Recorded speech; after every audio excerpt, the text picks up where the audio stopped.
Hello guys, Dom here, back with another weekly news roundup. Lots to get through this week again. It's been another busy week, both in terms of news and the work that I've had on as well. Let's get right into it because we've had some big stories this week. We've got, starting off here, I've put in the headline a huge result for UK esports because it is. The former M&M Gaming RB6 players have won the Pro League Season 10 finals with Navi. We've seen them go from this year winning an ESL Premiership in the UK to qualifying for the Pro League, getting picked up by Navi and winning the damn thing, which is fantastic to see.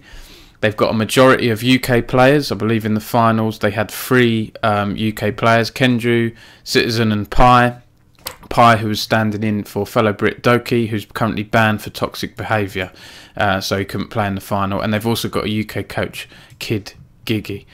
This is great news to have a top UK team, top UK players in another game.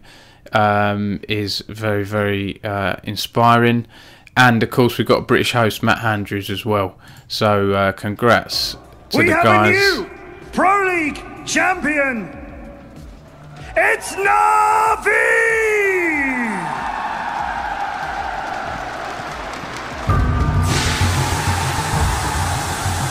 So yeah, there we go.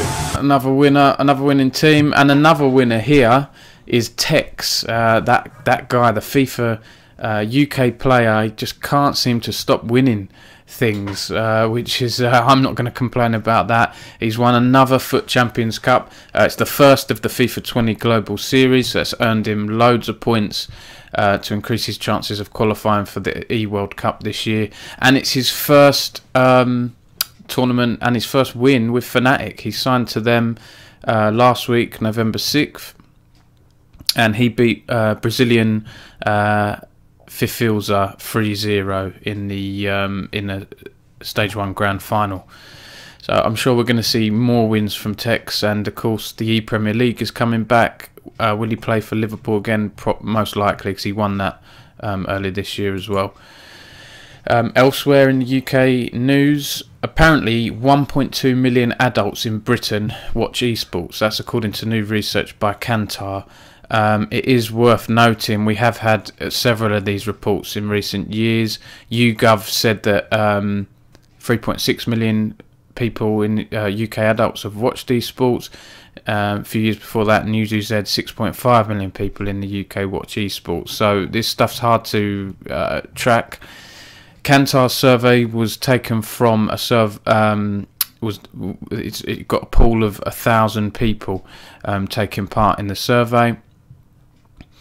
And those were people aged 16 plus, and there was some also some other data in there saying how esports viewers are.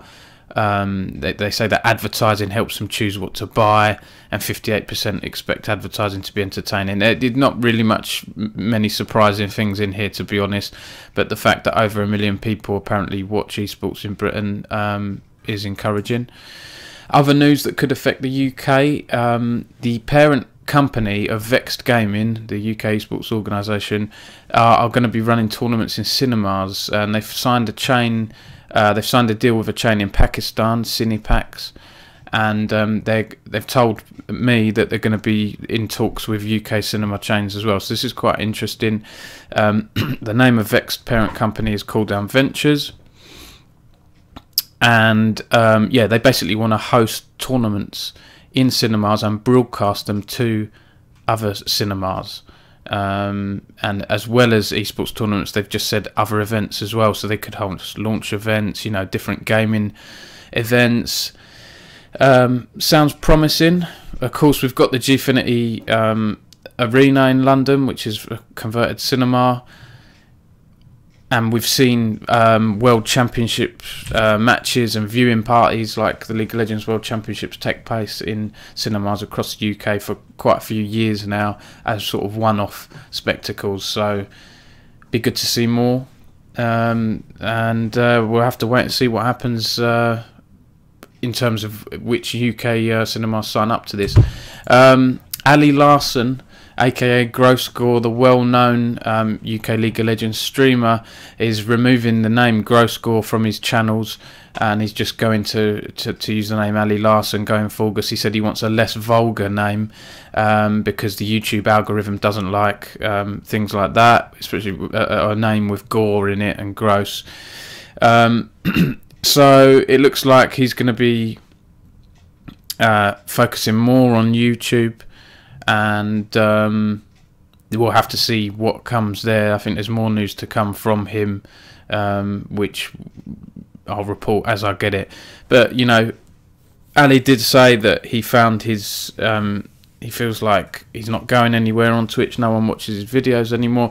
He's still the most popular League of Legends streamer from the UK, with 384,000 followers on Twitch and 330,000 subscribers on YouTube. I mean, I looked into it. I think the only other YouTuber that's got more than him from the UK is Ross Boomsocks, who's got over 500,000 YouTube followers, but he's got 53,000 followers on Twitch. So Gross is still like the #1 there. We'll have to see how his brand changes over the next few months. This is an interesting one I saw. I'd heard some rumblings about Sea of Thieves doing some competitive events and things like that. This is the Sea of Thieves Battle for London. This is going to take place in the Microsoft store on Oxford Street, and let's open this up here. So there's no slots left, all the qualifier slots are taken. So that's happening this Thursday, 14th of November. 2-person crews will take part in an arena-styled ship combat, fighting to qualify for the final matches on Friday the 15th. And the winner will receive a gold-plated Xbox One X, so that's a cool prize. No cash prizes, or you know, it's not a huge tournament, but it's a cool little community thing. And let's see what happens with Sea of Thieves, because I've got a few friends that swear by this game, really enjoy it, and said they've got some cool competitive modes. So we'll have to see what happens with that.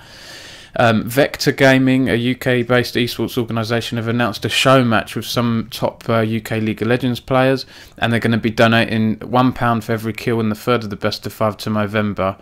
I mean, you know, that's probably not going to be more than 50 quid, but you know, it's nothing to be sniffed at. They've got some good names here: Rifty, Soft, Raisins, Proper Panda, Nulty, Bear Tree, and so on. And you know, it's for November, so that's really good. That's taking place tomorrow at 6 PM. So when was this done? Right, okay. Yeah, so tomorrow. So it's basically Wednesday the 13th, 6 PM. And last couple of UK pieces of news: Stay Campus London, a English language course provider, have launched an esports talent program with the Dota 2 personality Toby Wan. The Australian caster, is going to be showing his experience with the students, and here we go. The program will consist of 20 hours of esports talent, providing students with practical exercises with an optional further 15 hours available. The course aims to give students an idea of what it takes to be a world-class talent within esports, both on and off the camera. So that's interesting. You know, more courses adding to what we have in the universities and the colleges. And looking globally then, I think I may have mucked this order up again, guys, sorry, but I believe we're onto the global news now. There's probably a few more UK bits coming up. Of course, unfortunately, G2 lost in the League of Legends World Championship final on the weekend in Paris, 3-0. They didn't perform, I think it's fair to say. I didn't think they were that bad in the first game, but the last two games, they just lost it. They didn't play as well as a team at all, needless... giving away free kills and things like that. It's a shame, because G2 have played so damn well this year, and they fell on the last hurdle to China's FunPlus Phoenix. So congrats to those guys, but very disappointing as a European to see G2 lose. MVP, Tian was named MVP. And LWX played really well as well. The carry player, I think he was for FunPlus Phoenix. Yeah, there we go. And he also made history as well. He had a perfect KTA in all 3 games, so he did not die a single time in the finals. I mean, that is an insane stat, to not die across 3 games against one of the world's best teams. So, you know, it's well deserved. You've got to say that. And he said, LWX said today, I don't think it's because we performed especially well. It's because our opponents didn't really perform. And G2 have said, you know, it's basically, they've said it's hard, but we've got to bounce back. There's always tomorrow. The founder Ocelot said. So made a good comment here, actually. He said, these moments make us powerful and allow us to progress. So let's use the experience wisely. Thanks everyone for your support.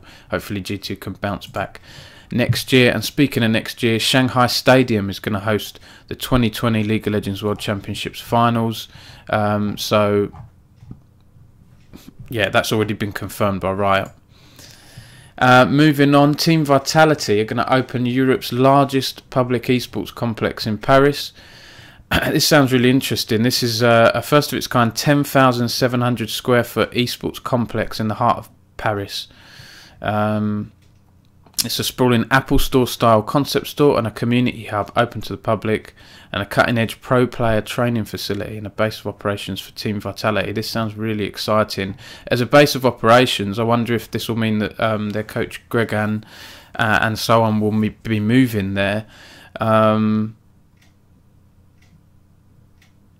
Yeah, it's got more than 530 square foot of storefront as well for Team Vitality fans. I mean, it sounds similar to obviously Fnatic's office. I don't believe it's as big as this. I don't think it is, but Fnatic did have their pop-up store next to their office where they sold some of their merch and things like that, and they closed that the other year, but maybe experimenting again with other things. But that's very encouraging. What else do we have here? Esports startup Duke launches open beta. I saw this last week and I found it quite interesting. It's basically acting as a hub that aggregates lots of the different esports tournaments that are going on right now. So it's sort of like Twitch, but just for esports, and it brings together streams from different titles. You know, you look around on Twitch, you've got to look at streamers, you know, you look at esports tournaments and things like that. It can be hard to see what's going on. There's so much on there. There isn't actually a link in here, which is a bit annoying to Duke. So let me just Google it, guys, because I want to show you what it looks like. There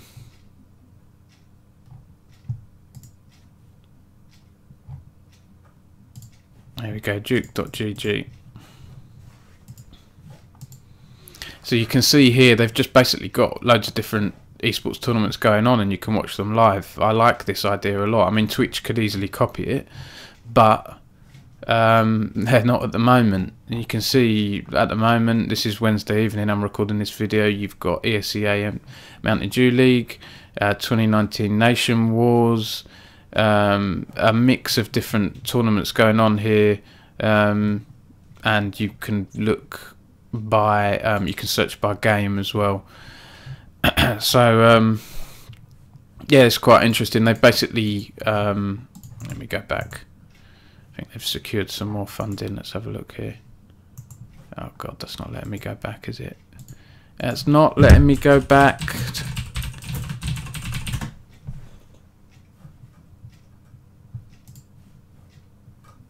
I'm not going to be able to find it now, am I? God damn it.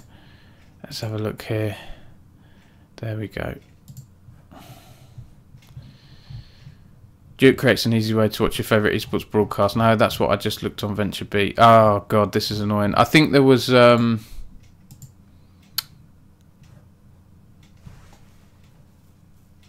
I can't see it.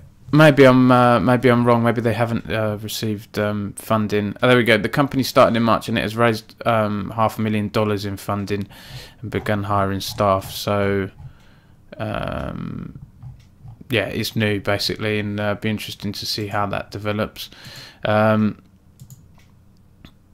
else have we got here? This is something I saw. This was a press release that landed in my inbox. I thought, wow, this looks like Overwatch. It's basically like a mobile version of a team objective based shooter like Overwatch. It's called Shadowgun War Games, and the first gameplay stream is taking place this Friday, I think.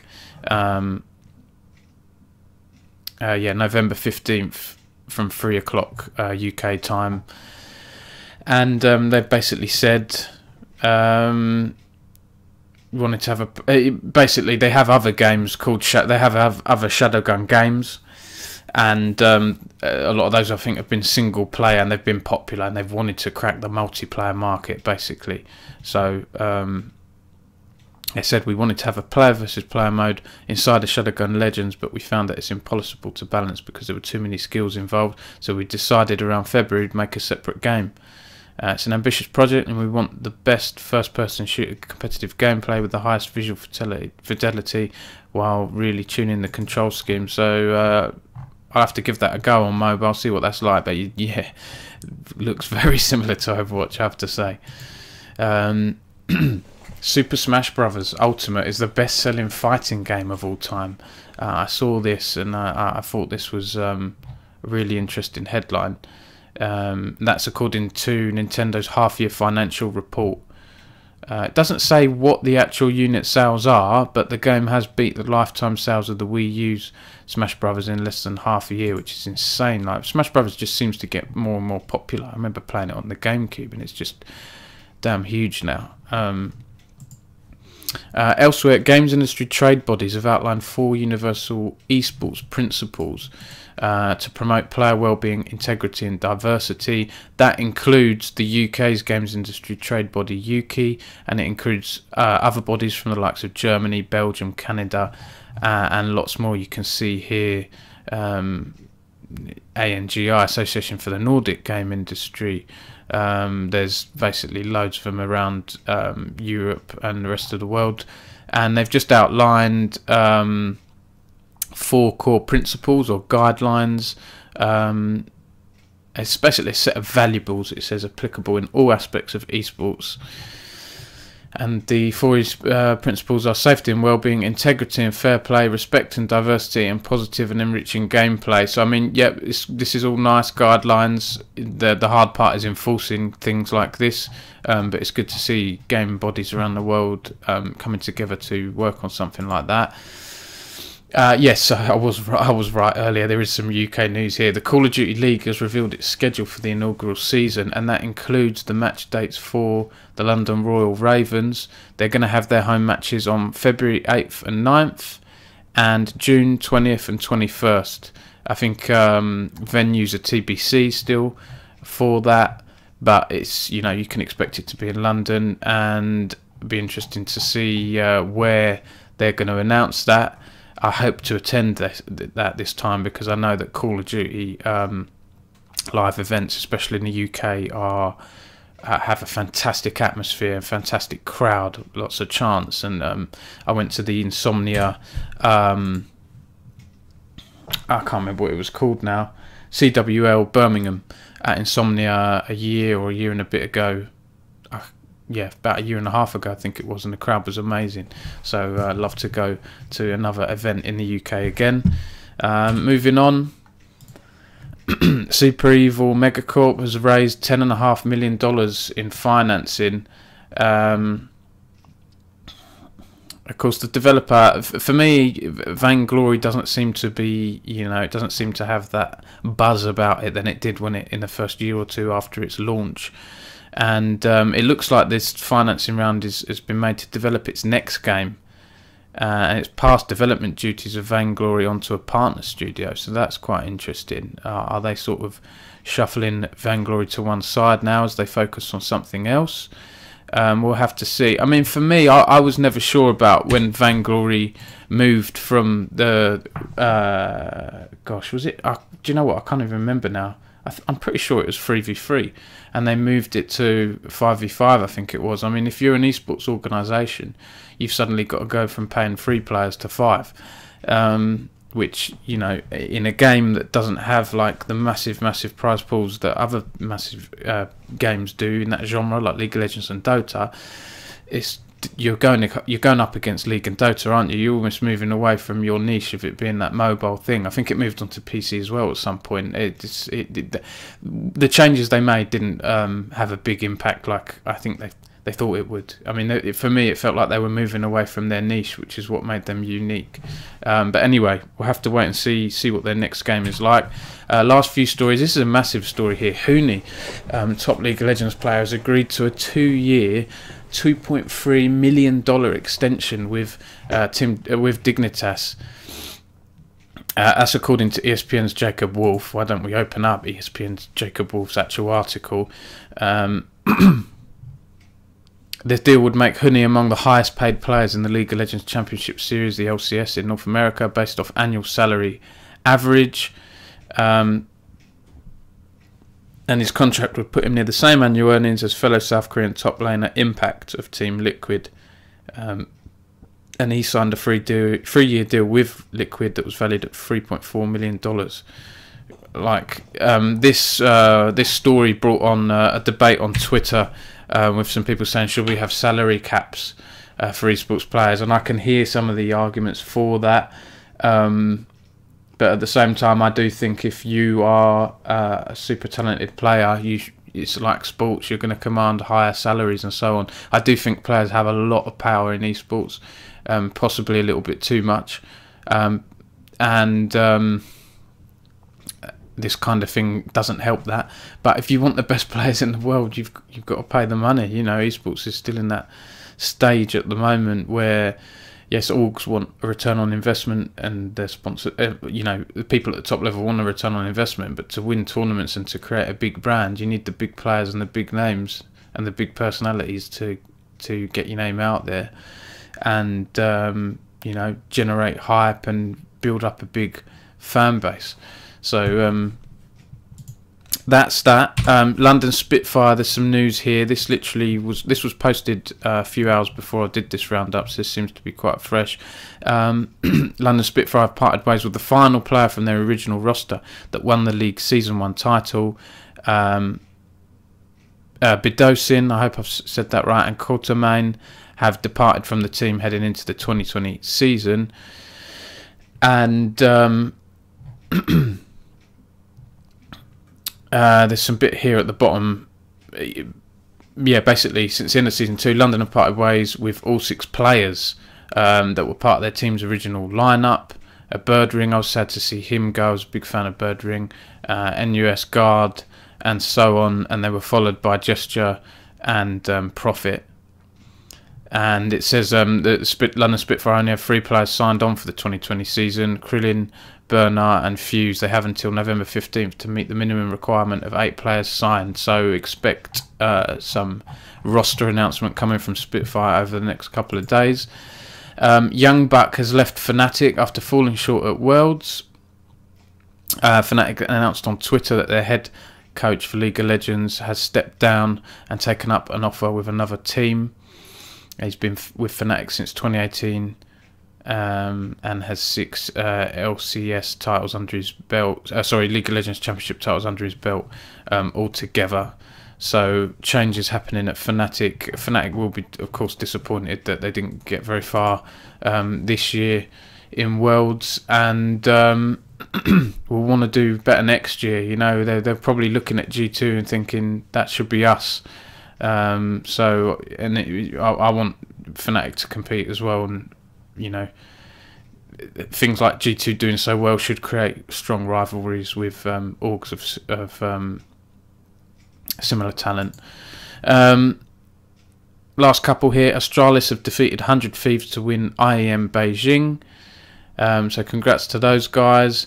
And they went undefeated in that tournament. Of their closest map ending 16-14 on Vertigo. So congrats to those guys. And finally, if you didn't see this, you've probably been living under a rock because it's been all plastered all over mainstream media. KSI, it's not esports, but he's UK, he's from the UK, he's a British YouTuber. KSI has beaten his boxing rematch with rival Logan Paul. I think it was very close. I think there was like 2 points in it. Yeah, so he won by a split decision, 55-56, 57-54, 56-55. So yeah, I think there's like 2 points in that, so it's very close. And there's been loads of talk about who they're going to fight next and this, that and the other. And there's also been loads of talk from people saying, oh God, it's not real boxing, it's, you know, it's just YouTubers playing around. But it's got a lot of views, I believe, and probably made quite a lot of money. I saw an interview with KSI on Good Morning Britain the other day, and I can't remember how many views it's got. I think KSI said it's taken a while because they've got to check all the different views from all the different territories, but you can expect it to be millions and millions, of course. That's it from me this week, guys. Quite a quick one. Well, I say a quick one. It's probably been another 20-30 minutes. I've been super busy. I've got an exciting announcement tomorrow, so sometime on Wednesday, and yeah, looking forward to announcing that. And with my book I'm writing, I hit the 100,000 words mark the other day, which I was really happy with. I'm struggling to find the time to do everything at the moment, but the book should hopefully be done this year now. And my twins are going to be here in the next few weeks. They'll be here imminently, I'm sure. So I won't be you probably won't see from or hear from me for a little while when that happens. But cheers for watching, guys. Oh yeah, Sacco Snackos this week. I've got an iced thing. I can't remember what they're called. What are these called? The iced finger things. Are they ice fingers? I think ice fingers are the oval ones that you get from bakers, aren't they? I don't know what this is called, but this is a dairy-free one because my son has some dairy allergies. So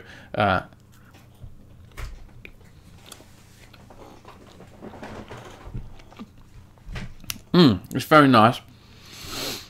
I'd say 8 out of 10. Leaves a lot of crumbs around the place. It's over too quickly, but it's damn tasty, and it gives you that shot of sugar that you might want when you're playing games and things. Anyway, enough waffle from me about food and stuff like that. Hope you enjoyed it, guys. Please like if you did, and share. And if you didn't, give me a big fat thumbs down. And I'll see you next time.